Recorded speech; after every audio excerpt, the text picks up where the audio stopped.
uma etapa nova para Aruba para iniciar awe. Ora que a democracia viva, essa aqui está exponer a verdade de qualquer pessoa.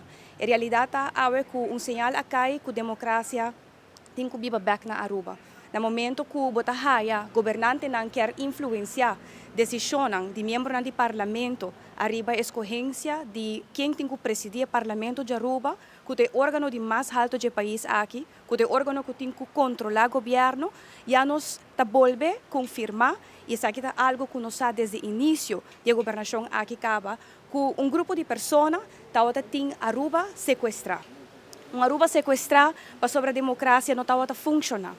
E a um sinal awe e na primeira reação tá nós está aceitar e nós cinco baicas. Então, para mim, essa aqui está sinal claro que Aruba tem que também agora que não, por meio de seu direito que também tem para fazer uma escolhência de quem ele deseja na próxima eleição, para ter que também liderar o país aqui, que está fazendo uma escolhência também na grupo de pessoas que não tem não sinta para ter poder arriba sistema na Aruba, sino que está sinta não bem-estar da comunidade de Aruba. No momento que a inta, nós toma nota que a votação a encaminhar su mesma maneira que ela encaminhar e a reação do governo está desde agora não acaba nós primeira uma nota vai aceitar essa aqui mita quer Aruba tem claro quem se tem Aruba na coração ou não. Aruba merece grupo de pessoas que pode representar o país aqui dignamente. Aruba merece o país aqui uniback. Anos trai anos, nós temos uma desunião que está seguindo crescente na Aruba para motivo de política.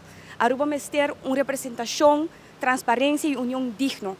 E a base de sei, me quer Aruba a conhecer a verdade e a cara de verdade de qualquer pessoa. Então, lástima, para nós também, certa declaração que eu guardo assim no parlamento durante a reunião, a mim mesmo, personalmente, não estava tendo a minha experiência com o presidente do parlamento saliente, não desconheci a vossa mesmo de vossa plataforma várias vezes a exponer com esta silência membro do parlamento, situação que desemboca em crise do parlamento mesmo, no momento que esta quebra o reclamante de ordem, de maneira que esta encaminhar o processo para chamar a reunião, está praticamente tipo de comunismo que acaba de começar a viver no país aqui.